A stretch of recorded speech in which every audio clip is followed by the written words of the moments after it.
Yang sama-sama kita hormati, kita muliakan Sohibul Bait, Sohibul Hajat Manakib, Al-Mukarramah Ibu Hajah Sumarni dan putra beliau Kang Iman Syah.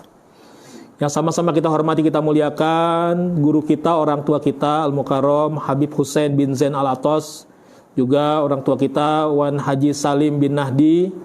Mudah-mudahan beliau selalu dalam kesehatan, sehat walafiat, panjang umurnya dengan sehatnya dalam lindungan, rahmat, berkat keridhaan Allah Subhanahu wa taala. Serta para hadirin, hadirat, hamba-hamba Allah umat Nabi Muhammad sallallahu alaihi wasallam, murid-murid Hadratus Syekh Pangersa Abah yang berbahagia. Alhamdulillah kita bersyukur pada hari ini dalam rangka niat syakur Milad Pontren Suryalaya yang ke-116 tahun, sekaligus juga dengan haul Hadratus Syekh Pangersa Abah dan Hadratus Syekh Pangersa Abah Sepuh. Alhamdulillah kita bersyukur majelis kita dihadiri oleh guru kita, orang tua kita Habib Hussein bin Zain Al-Atos, yang beliau punya nasab langsung ke Rasulullah Sallallahu Alaihi Wasallam. Insya Allah kehadiran beliau, karena beliau membawa darahnya Rasulullah, maka memberikan keberkahan kepada kita sekalian. Dan kita juga bersyukur bahwa guru-guru kita pun semua punya nasab dan sanad langsung kepada Rasulullah. Sebagaimana kita tahu Tuan Syekh Abdul Qadir Al-Jailani juga bahkan beliau seorang Al-Hasani dan Al-Husaini. Ayahnya adalah garisnya, ya, nasabnya kepada Sayyidina Hasan. Jadi Abi Soleh Musa Janaki, ayahanda Syekh Abdul Qadir Al-Jailani itu nasabnya kepada Sayyidina Hasan radhiyallahu an. Sedangkan ibundanya, ya, Sayyidah Fatimah binti Syekh Abdullah Somaya, garisnya kepada Sayyidina Husain radhiyallahu an. Bahkan kemudian toriko kita pun toriko Qadiriyah Naksabandiyah, ya, sanad silsilah keguruannya juga melintasi para ahlul bait. Dari baginda Nabi Sayyidina Muhammad SAW turunnya kepada Sayyidina Ali bin Abi Thalib karramallahu wajhah, lalu kepada Sayyidina Husain radhiyallahu an, kepada Sayyidina Zainal Abidin As-Sajjad, lalu kepada Sayyidina Muhammad Al-Bakir, kepada Sayyidina Ja'far Shodiq, kepada Sayyidina Musa Al-Kazim, kepada Sayyidina Ali Ridho. Barulah setelah mata rantai ahlul bait secara turun-temurun bergeserlah kepada sufi besar Syekh Ma'ruf Al-Karhi, lalu Syekh Siris Sakoti, lalu Syekh Junaid Al-Baghdadi. Terus garisnya turun kepada Syekh Abdul Qadir Al-Jailani, bukan lagi secara nasab darah, ya, tapi merupakan sanad keilmuan, sanad keguruan. Jadi alhamdulillah thariqah Qadiriyah Naksabandiyah pun berkumpulnya antara nasab dan sanad. Nasabnya sampai ke Rasulullah, sanadnya pun, ya, mutasil sampai ke Rasulullah sallallahu alaihi wasallam. Termasuk guru kita Hadratus Syekh Pangersa Abah.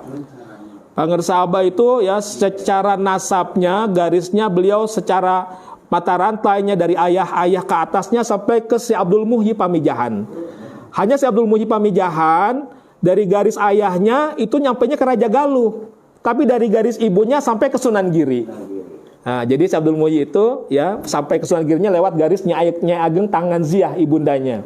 Sampai ke Sunan Giri, lalu sanadnya, nasabnya langsung bersambung terus sampai kepada Rasulullah Sallallahu Alaihi Wasallam. Maka Pangersa Abah pun, ya, walaupun dari garis ada garis ibu, tetap di dalam diri beliau juga mengandung nasabnya Rasulullah Sallallahu Alaihi Wasallam. Juga ada darahnya Rasulullah.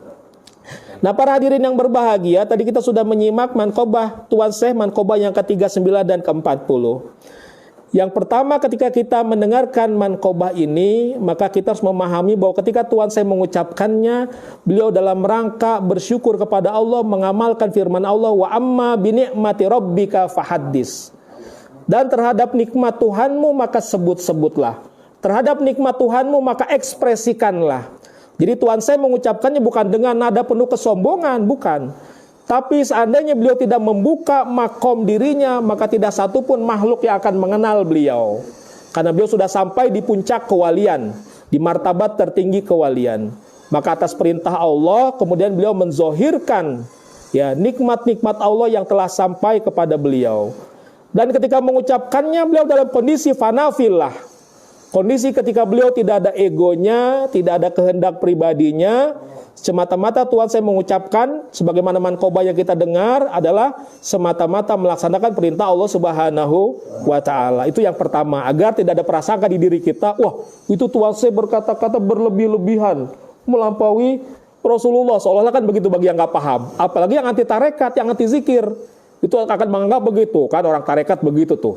selalu berlebih-lebihan. Nah, itu karena mereka tidak paham. Tapi ketika kita memahami, ketika Tuhan saya mengucapkannya semata-mata bentuk syukurnya kepada Allah, maka insya Allah kita akan menerima apa yang beliau sampaikan. Dan tidak sekali ini saja Tuhan saya menyampaikan sebuah kata-kata yang disebut dengan syatohat. Jadi syatohat itu adalah ucapan seorang sufi yang ketika beliau mengucapkannya dalam kondisi fanafilah, tenggelam dalam kemahamutlakan Allah Subhanahu wa Ta'ala. Pada kesempatan yang sebelumnya Tuhan saya bahkan mengucapkan qadami ala raqabati kulli waliyillah. Telapak kakiku berada di pundaknya para wali Allah. Itu ucapan Tuhan saya Abdul Qadir Al-Jailani. Lalu bahkan kemudian wali-wali yang hadir saat itu ada sekitar 5.000 ulama di depan Tuhan saya. Semuanya merendahkan diri. Lalu di antara mereka ada namanya Syekh Ali Al-Khaiti maju ke depan, lalu kemudian merendahkan dirinya di depan Tuan Syekh, dan secara johir Tuan Syekh memijakan kakinya di pundaknya Syekh Ali Al-Khaiti. Itu yang menerima pijakan secara johir. Termasuk juga Syekh Bako bin Batu, Syekh Said Al-Kailawi, itu yang menerima langsung pijakan Tuan Syekh secara johir. Adapun wali-wali yang kemudian tidak ada pada tempatnya, tidak ada ke dalam majlis Tuan Syekh, karena Tuan Syekh majlisnya di Baghdad. Ada Syekh Abu Madian, ini dari Maghribi, dari Maroko, ya. Syekh Abu Madian suatu saat juga pada saat yang sama ketika Tuhan saya mengucapkan qadami ala raqabati kulli waliyillah, maka kemudian Syekh Abu Madian berkata, bahkan saya taat sami'na wa ata'na. Murid-muridnya heran, loh ini kenapa? Nggak ada angin, nggak ada hujan, kok Syekh Abu Madian berkata saya taat sami'na wa ata'na. Maka kata Syekh Abu Madian, pada saat ini, detik ini, ya, di Baghdad, Tuan Syekh Abdul Qadir Al-Jailani sedang berkata bahwa telapak kakiku di atas pundaknya para wali Allah. Itu kan belum ada handphone itu. Zaman itu belum ada alat komunikasi. Tapi pada saat yang sama, detik yang sama ketika Tuhan saya mengucapkan telapak kakiku di atas pundaknya para wali Allah, maka di Maroko Syekh Abu Madian mengatakan, saya pun menyatakan tunduk sami'na wa ata'na. Pada saat yang sama, yang sejaman juga Syekh Ahmad Rifai, itu sejaman dengan Tuan Syekh. Hanya Tuan Syekh lebih senior, lebih tua sedikit. Ini dalam tempat yang berbeda pula, ya, di kampungnya beliau di Ummu Ubadah itu adanya di Irak, ya. Beliau pun mengatakan bahkan di atas kepalaku, kata Syekh Ahmad Rifai. Ini menunjukkan, ya, para wali-wali semua menerima ucapan Syekh Abdul Qadir Al-Jailani. Jadi ucapan Syekh Abdul Qadir sekali lagi bukan sebagai bentuk kesombongan, tapi bentuk syukurnya beliau kepada Allah Subhanahu wa Ta'ala. Nah, kalau dalam sanadnya Thariqah Alawiyah itu biasanya yang di level beda Al-Faqih Al-Muqaddam, ya. Faqih Al-Muqaddam. Nah, itu yang setara dengan kedudukan Syekh Abdul Qadir Al-Jailani dalam Thariqah Alawiyah, ya. Jadi kalau dalam garis kita TQN yang menjadi bintangnya, ya, yang menjadi istilahnya wasilah utama adalah Syekh Abdul Qadir Al-Jailani, sedangkan dalam Thariqah Alawiyah adalah Faqih Al-Muqaddam beliau. Nah, maksudnya Syekh Habib Muhammad bin Ali, ya. Bin Ali Balawi. Alhamdulillah. Ya, kita bersyukur. Jadi guru-guru kita semua, ya, secara sanad, secara nasab semuanya bersambung kepada Rasulullah Shallallahu alaihi wasallam. Nah, tadi kita sudah menyimak bagaimana Tuan Syekh mengatakan tiada datang tahun kecuali mengucapkan salam padaku, ya. Tiada datang bulan mengucapkan salam padaku, minggu mengucapkan salam padaku, hari juga mengucapkan salam padaku. Sebenarnya ucapan beliau kalau dalam manqobah hanya sampai pada hari, tapi sebenarnya bisa kita lanjutkan, termasuk juga setiap datang jam, setiap datang menit, setiap datang detik. Karena artinya Tuan Syekh adalah orang atau sosok pribadi hamba Allah yang sudah selamat dari kerugian waktunya. Sedangkan Allah berfirman, A'udzubillahi minasyaitonirrajim, wal asri innal insana lafi khusrin. Demi masa, demi waktu, sesungguhnya manusia selalu dalam kerugian.